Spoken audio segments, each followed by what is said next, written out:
Okay, it's Monday at like 3 p.m. Yesterday was so much fun, but oh my gosh, that wore me out. So then this morning I woke up kind of late. I had a couple phone calls. I had to upload my vlog from this week, and then had to do a couple things around the house, and I just ran across the street to get some groceries. So I thought it'd be fun to kind of unpack my groceries with you because things are just kind of different here. So I think it's kind of cool to like share different things. So from the little market, I got, this is how they sell the milk here. So this is milk, which actually it's really interesting to me, but in America, I cannot have dairy products, but here in India, my body has absolutely no problem with it. Featuring my little buddy, he's wanting to be front and center. Then this is how they sell the yogurt here. And again, this was something that's really interesting, is that I have no issue with the dairy here. And then I started to kind of look more into it. So actually here, hopefully it zoomed in, but here in India, they sell things with the manufacture date and then the use by date, which is normally like 2 weeks after. I looked it up in America, they actually don't put the manufacture date, they put the sell by date. And by the time that it reaches the stores, it's already like a week or 2 old. I did not know that, super interesting, but this is my yogurt. And then for the dishes, so this is like the dish soap that they use here, and the sponge, just like a normal sponge. And I wanted something like a little juice. I'm so dehydrated and I'm sick of drinking water, so I got this little juice, which ingredients are water, sugar. Alright buddy, you're cute, but sorry, cat hair. The ingredients are water, sugar, papaya bits, mixed fruit concentrate from apple, papaya, oranges, mixed fruit pulp. Like, the ingredients list is so much shorter here than like if you were to get like a little fruit juice in America. Crazy. So that's what I got from like the little convenience store, and then this is what I got from like the little market, or the little, it's like a little fruit and veggie stand. Alright buddy, so this week I'm moving out of my menstruation phase into my follicular phase. So I'm focusing on fresh fruits and veggies, more lighter, fermented stuff. So this is what I got: a papaya, a pomegranate, some apples, oranges, bananas. Then they had kiwis this week, so I got kiwi. Then for veggies, I got cauliflower, cucumber, then I got a bunch of tomatoes. I'm sure that you can hear that. There is the neighbors behind here is these 6 dogs, and they bark like that all day. It's been really testing my like inner zen. Normally I'm pretty good about dealing with it, but then when I'm like trying to be on a phone call, record anything, I have to like stop and start over again so many times. Then the last 2 I got, they call them lemon here, but it's like lime, to go onto my papaya. And then I got fresh ginger. I've been eating a lot of ginger. So this is my fruit haul this week.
Okay, I've been horrible about vlogging, but I'm sitting here working on my project, and I just remembered that I haven't vlogged like at all. But I'm working on this project that I have been working on for so long. Like, I can't even tell you when I started this project. I mean, it's a lifestyle that I've been living for a long time now, but it's kind of like the accumulation of everything that I've learned in my life that has helped me get to the place that I'm at, and I'm finally sitting down and putting it into a program. It feels so emotional. Like, I miss vlogging. I miss actually like documenting my life. So today is Thursday, I end my pet sitting gig here on Sunday, and then once I get to my next destination, I am going to be in a much different headspace to where I can kind of like get back to vlogging more regularly and consistently. So thanks for hanging in there with me.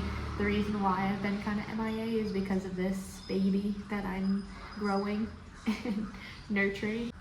That's what I've been up to. Okay, it's Friday at like 3 p.m. I just had to walk and go get the cats some chicken because the cats that I'm pet sitting, they actually eat raw chicken. Last time I went, it was like already ready. This time they had to like prepare it in front of me. That was like kind of gross, and the truth is I'm vegetarian now for many aspects, but to like notice them like, I had to like watch them cut up that was just not very.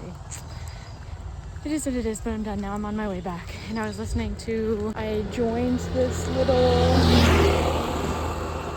I don't know, it's like a little, it's called Sassy September. And I am like loving it. And honestly, what I'm doing right now is part of like what her little challenge for the day was, to notice what we always do and try to like grow outside of that, which I'm sitting here holding my phone up, walking down the street, recording myself talking, and I look like a weirdo. And the people who are driving by are looking at me like, what is she doing? We got to get uncomfortable to grow, so I'm embracing the challenge, which honestly, I love sharing, but I hate sharing in front of other people. So I'm trying to outgrow that. So stretching this. So I figured I should do like a check-in, or I guess check out, because I'm packing up again to leave this place and go to my next adventure. So I feel like this kind of needs to be documented for myself. Because the truth is that when I came here to Pune, where I'm staying right now, I was in such a different state. Like, it's kind of funny, but it was a little rough when I first got here. And then I feel like I've changed so much that on the inside, I wouldn't even recognize like who I have really like transitioned into this month. And it's kind of fun. It's kind of funny because the universe kind of like reflected that back, because I don't know if you noticed anything, but I still hadn't really, I vlogged, I don't know if it's going to be shown on the last vlog or this vlog, but for my birthday, it's been like a tradition. I go get my hair cut, and I was thinking like, this will be good for me. You know what I mean? Like, go get my hair cut, feel a little like refreshed, like, you know, get rid of the dead ends. Well, I went there. I cannot tell you how many times I said, not too short, just trim a little bit off. Which, mind you, my hair was like down, like almost to my belly button. And I would say like this much. Whoa. And I'm not gonna lie, it really kind of knocked me. And I think the truth is that as I have been healing, I've seen the like physical difference in the way that I look. Like it's actually wild. But if you look at photos, maybe I'll insert them, from when I went to my first yoga teacher training to what I look like at my second yoga teacher training, so different. Like the amount of inflammation I had when I first came for my first course was like crazy. Like I feel like I look like a totally different person. And I think I started to like lean into that aspect, which it's true. The healthier you are on the inside, it does reflect on the outside.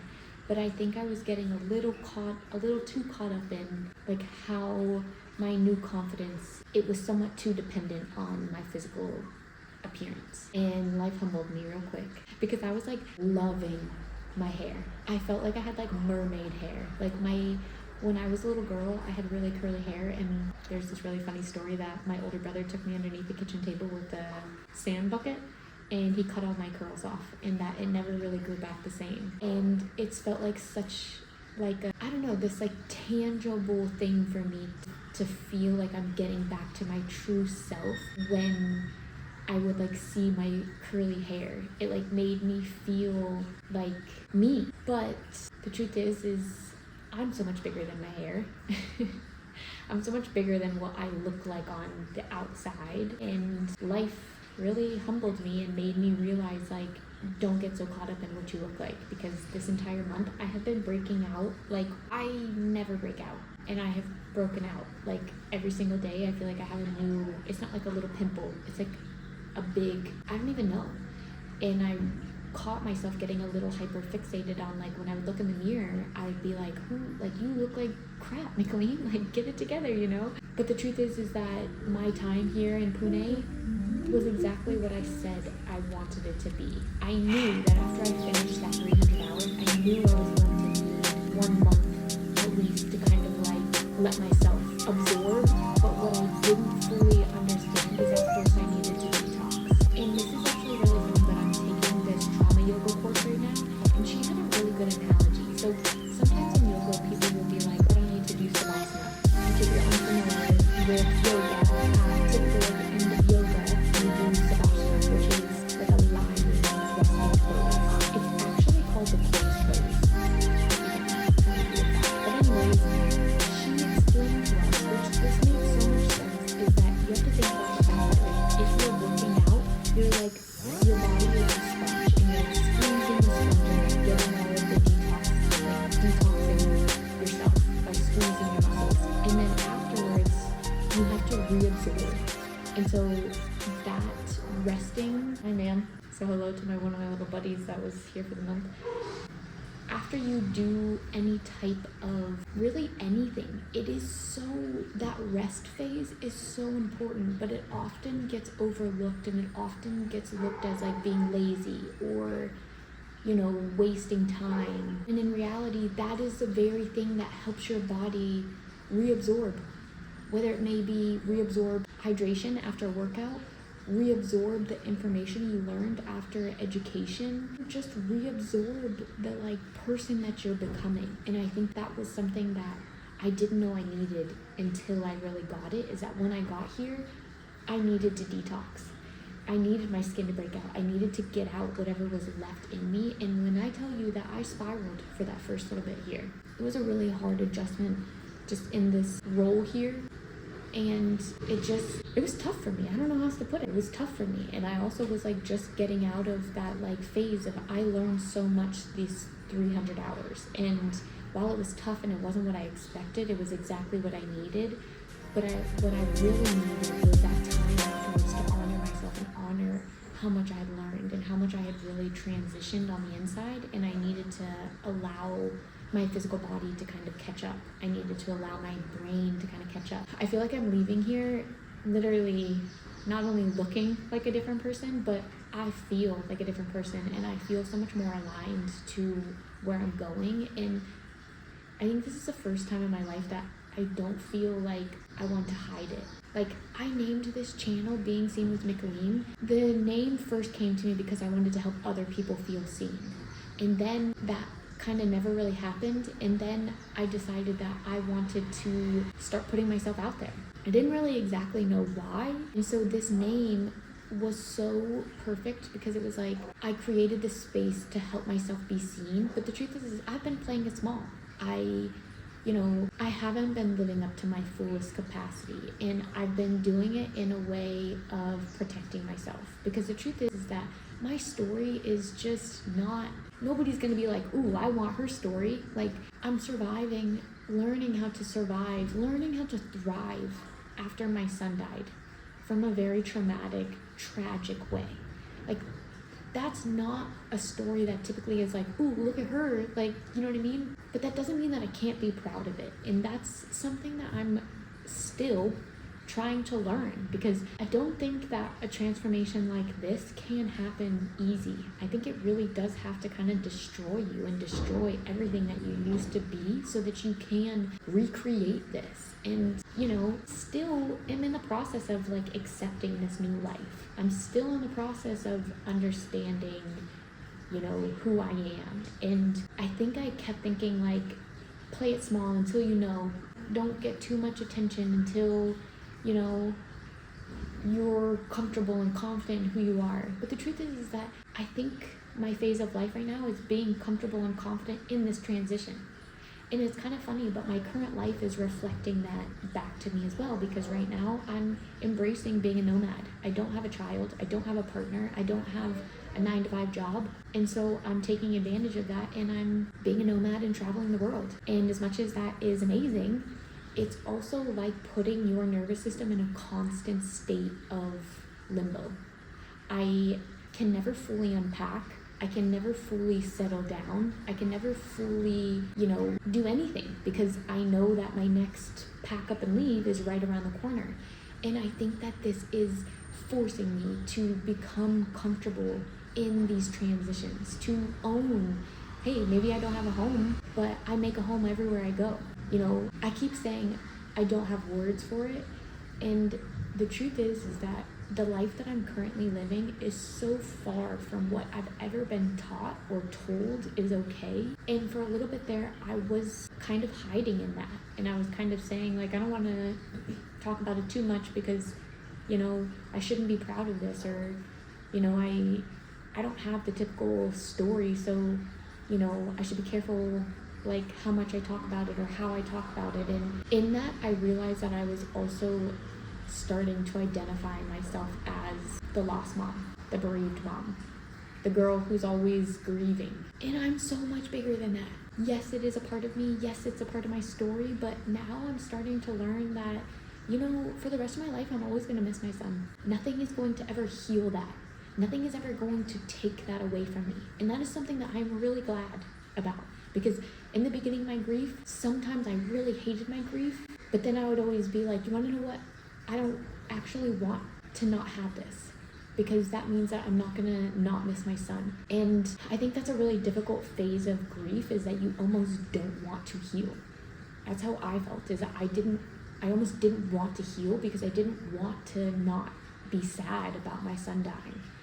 But what I've realized is that through my growth, I've grown so much that I can hold space for the grief and the joy at the same time. I am enjoying my life. I love my life. But I still have a lot of grief in me. I still miss my son. I still am sad about what happened. I'm still devastated to fully accept the way that he went.